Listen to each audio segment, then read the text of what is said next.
আসসালামু আলাইকুম, কেমন আছেন সবাই? রান্নাঘরে চলে আসলাম। আজকে তেমন কিছু রান্না বান্না নেই, শুধু রুটিটাই করলাম আর ডিম সিদ্ধ আর চা। কারণ সবজিটা রাতে রান্না করছে আমার মেয়েটা। এটা সাদা সবজি করে ব্রোকলি, মাশরুম, গাজর আর ফুলকপি দিয়ে ওই নাকি ওভাবে সাদা সাদা করে খাবে। আর তার সাথে চিকেনের বুকের মাংস দিয়েছে। তো ভাবলাম যে ওটা আছে, রুটি আছে, বুটের হালুয়া আছে, আর এই তো সবজি তরকারি আছে, মাছের আর কলিজা রান্না করা আছে। এগুলো দিয়ে আমি ভাত দিয়ে দিতে পারবো।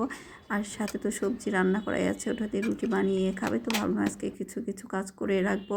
ওরা যখন ছোট ছিল আমি অনেক কাজ করে রাখতাম, বিকালে নাস্তা, সকালের খাবার। এই জন্য আমার খুব একটা সমস্যা হতো না।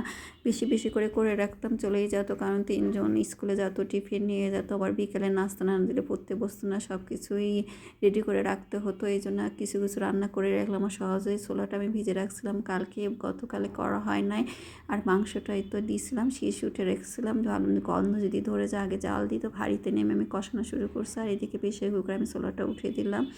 আর ভাবলাম একটু পরোটা মোলায়েন করে রাখি, মানে একটু পরে বানাবো। আর যেহেতু রুটি বানাইছি, জায়গাটা ভরা আছে, আর সকালে তেমন কাজও নাই। আর যেহেতু খালা আসতে আর কিছুক্ষণ দেরি আছে, আর খালা আসার আগে আমি কাজগুলো করে নিই। কারণ খালা আসার পরে কাজগুলো করলে আবার নোংরা হয়, ভরে আর মাখে। আর খালার সাথেও কিছু কিছু কাজ করে দেখে নেওয়া যায়। তো ভাবলাম খালা আসার আগে, যেহেতু আমার সকালে তেমন ঝামেলা নাই, কিছু কিছু কাজ করে রাখি। আগে কিন্তু আমি অনেক কিছু বানিয়ে রাখতাম ওদের জন্য। তিনজন তো, আর তার মধ্যে টিফিনও দিতে হতো, বা খেয়ে যেত, বিকালে নাস্তা করতো। তো ওই জন্যে অনেক দিন ধরে তেমন কিছু করি না। আর ওরাও ছিল না, এখন আবার ওরা আসছে। তো ভাবলাম যে বাসায় থাকলে ঘুরে ফিরে আর খেতে চাই, তো ভাবলাম যে করে রাখি, তাই শুরু করলাম। নিজেদেরও খাওয়া হয়। আর আমরা খুব একটা কেনা নাস্তা খুব কমই খাই, বাসায় তৈরি জিনিসগুলোই খাই বেশি, আর রান্না করে খাই। আর এই তো আমি পরোটাগুলো বানিয়ে রেখে দেবো, সেকে ঠান্ডা হওয়ার পর ফ্রিজে যখন ইচ্ছা তখন বের করে ভাজা যাবে হালকা করে। তো বানিয়ে রাখলাম। আর যাদের ঘরে ছোট বাচ্চা আছে তারা এইভাবে কিছু কিছু করে বানিয়ে রাখলে সহজ হয়। আমি তো নাস্তার আইটেমগুলো বানিয়ে রাখতাম আগে, যে খুব সহজে ভাজা যায়, করা যায়। তো এখনও তো করে রাখি, যে এখন আবার সবাই বাসায় আসছে, যেন এখনও কিছুই, যে হালুয়াটা করে রাখলাম। জর্দা শ্যামাই, আবার আগে জর্দাও খুব বানাতাম, কিন্তু এখন মাঝখানে খুব বেগ পড়ে গেছে। যখন দুজন বাইরে পড়ালেখা শুরু করছে তখন আর তেমন কিছু বানাইনি, তো আবার শুরু করছি। আর ঘরে খাবার থাকলে ওরা ঘুরে ঘুরে খায়, ভালো লাগে। তো সবজিটাও করে রাখবো সকালের জন্য।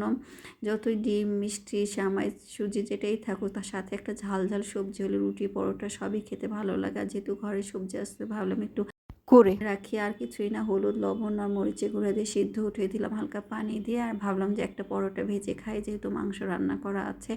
তো এই জন্য পরোটা একটা বানিয়ে নিলাম। এটা আমি দুপুরেই খাচ্ছি, দুপুরে আর ভাত খাই নাই। আর দুপুরে ওদেরকে একটু পোলাও ছিল, সেটা দিয়ে মাংস দিয়ে গরম করে দিয়েছে, ওদের বিরিয়ানি হয়ে গেছে। এটা দিয়ে আজকে আমাদের খাওয়া দাওয়া, সবজিটা রান্না করা আছে, মাংস আছে। তো এই আর একটু মাংস রান্না করা থাকলে ওদের জন্য ভালো হয়। যে কোনো মাছ রান্না করা খেতে চায় না, তখন মাংসটা বের করে দিলে ওরা মজা করে ভাতটা খায়। এই তো আমি বাগার দিয়ে দেবো, পেঁয়াজ, রসুন, কাঁচামরিচ ভেজে নিলাম। আমি যেহেতু ঝালটা একটু কম দিচ্ছি, সবজিতে আর জিরা ফোড়ন দিলাম। আমি কিন্তু প্রায় তরকারিতে জিরা ফোড়ন দিই। আর এই তো পাঁচ ফোড়ন বাড়ি থেকে নিয়ে আসছি, পরিষ্কার করে ধুয়ে রোদে শুকিয়ে একটু ভেজে টেলে নিয়ে আমি ব্লেন্ডার করে গুঁড়া করে রাখছি, তাহলে সুন্দর ঘ্রাণটা বের হয়। এদিকে ছোলা আজকে বিকালের নাস্তা। আমাদের তো ভালো থাকবেন, আল্লাহ হাফেজ।